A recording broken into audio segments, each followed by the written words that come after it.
Porque de toda forma, para quem tá fazendo um controle do diabetes ou tá querendo emagrecer, também tem que ter aí a quantidade certinha. Sim, sempre a gente tem que lembrar que o equilíbrio para tudo.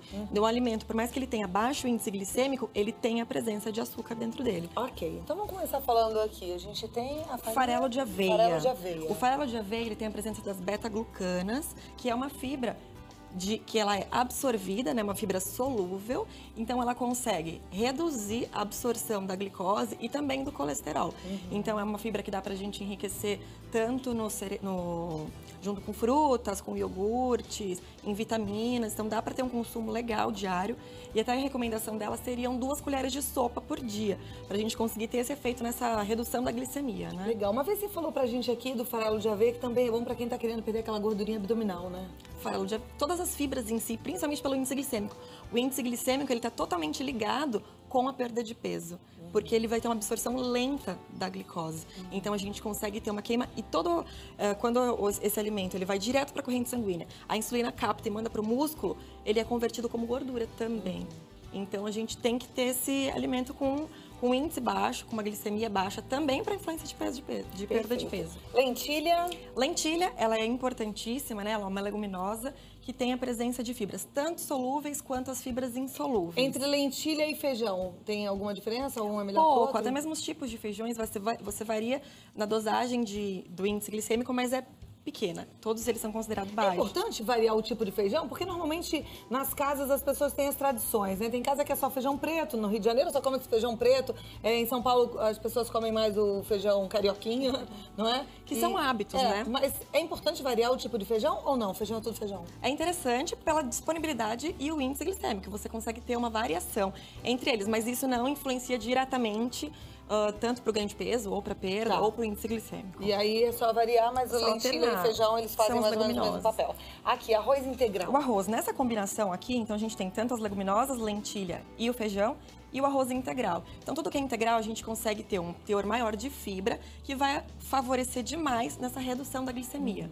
O arroz e o feijão, algo que é muito importante neles é o cozimento influencia no índice glicêmico. Então, os alimentos, quanto mais cozido ele for, ele consegue ter uma absorção mais rápida.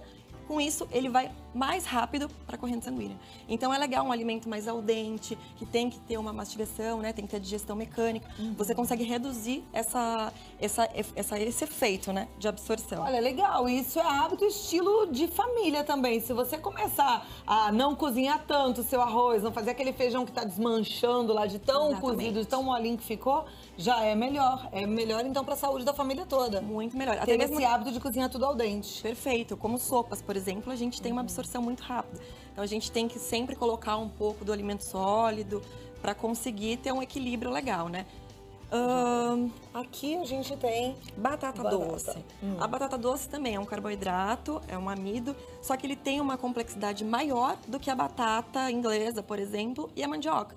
Então é algo muito mais interessante de se ter na rotina alimentar pela composição que ela tem. Também tem bastante fibras, ajuda também na parte intestinal. Então, assim, é algo importantíssimo. Tem beta-caroteno, que ajuda, né, uma vitamina A, precursor da vitamina A. Então, é importante a gente tentar alterar a batata tradicional por outra com uma qualidade um pouco maior. Legal. E é tão gostoso batata doce, também é hábito. Aliás, a gente tem que entender isso, que essa coisa do filho, ai, não gosta disso, não gosta daquilo. É muito do que a gente vai acostumando também a eles comerem todos os dias, oportunidade, né? Vai criando oportunidade, vai devagarinho, prova um pouquinho, daqui a pouco estão habituados àquilo que é saudável. Aqui é leite ou iogurte? Esse aqui é o leite desnatado. Para o diabético é legal algo com baixo teor de gordura, até mesmo porque tem a influência de alteração de peso, né? Entra na síndrome metabólica. O leite, ele tem a presença de carboidrato, apesar dele ser uma proteína, que é a lactose.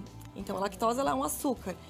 Se você consumir um leite isento de lactose, não quer dizer que ele vai ser sem carboidrato, porque, na verdade, ele é adicionado da enzima lactase para o paciente que é intolerante conseguir digerir. Então, mesmo assim, ele vai ter a presença do carboidrato. O importante é só equilibrar, né, a quantidade consumida. Mas ele é um alimento super legal, que tem um índice baixo, então dá para se consumir também pelo diabetes. Bom, quando a gente pensa em diabetes, a gente já pensa também nos adoçantes, né? Que tem vários tipos. Você trouxe um aqui para exemplificar tudo isso. Mas a gente sabe que existem vários tipos, alguns que são mais mais agradáveis, né? Mais tolerantes e outros que são difíceis a gente os adoçantes é a diferença. Tem o químico e aquele que tem pelo menos uma base, uma procedência natural.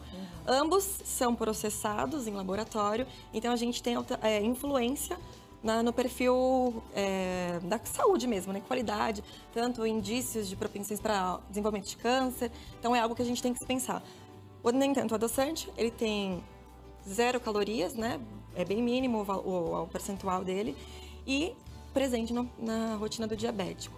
Já pacientes que têm, além da diabetes, a hipertensão, tem que tomar um sério cuidado com os adoçantes com ciclamato de sódio e sacarina, porque podem aumentar esse teor da pressão arterial mesmo. Então, quem tem pressão alta, evita o ciclamato de sódio e a sacarina. Atenção, isso hein? Mesmo. É importante, nem todo mundo sabe. E é um adoçante que está fácil aí no mercado e muita gente está consumindo sem saber. Aqui as barrinhas de cereais.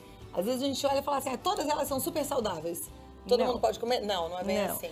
Nós temos essas três primeiras aqui que elas não são diets. No entanto, são barras de cereais, tem fibras, o índice glicêmico delas é intermediário. O que você tem que olhar para você conseguir identificar se ela vai influenciar ou não é rótulo. Então, na lista dos ingredientes do alimento, sempre prestar atenção qual alimento vem primeiro. Se você tiver lá como primeiro item o xarope de glucose, querendo ou não, é o açúcar. E depois vem os outros cereais, os flocos de aveia, os outros farelos, ou seja, a base dele tem bastante carboidrato. Então é importante algum alimento que primeiro tenha cereais, para depois ter alguma adição de açúcar ou mel, enfim.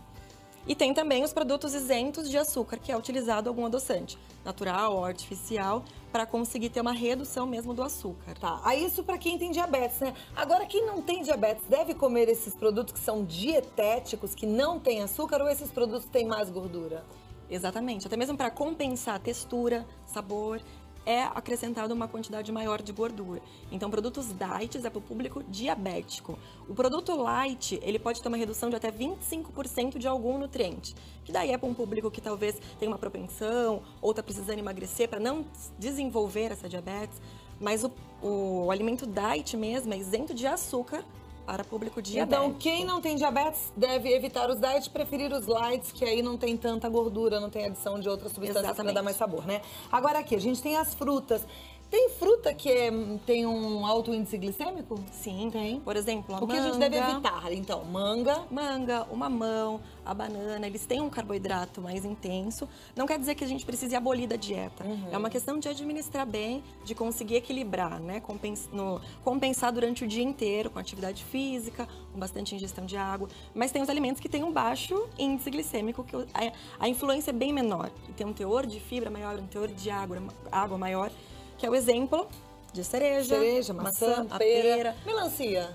A melancia ela tem bastante água, então acaba tendo uma absorção lenta. Apesar dela ter um índice glicêmico alto, a carga glicêmica é baixa. Então, na proporção, na porção que é consumida, ela tem uma influência não tão alta. Agora, o diabético, ele pode comer fruta à vontade? Ou não? Fruta tem a frutose, que é um açúcar. Então, também equilibrado, de 3 a 4 porções no máximo por dia, para não ter essa influência da insulina e a pessoa se tornar um diabético, né? No caso aqui das frutas, a pera, por exemplo, ela tem o dobro de fibra do que a maçã.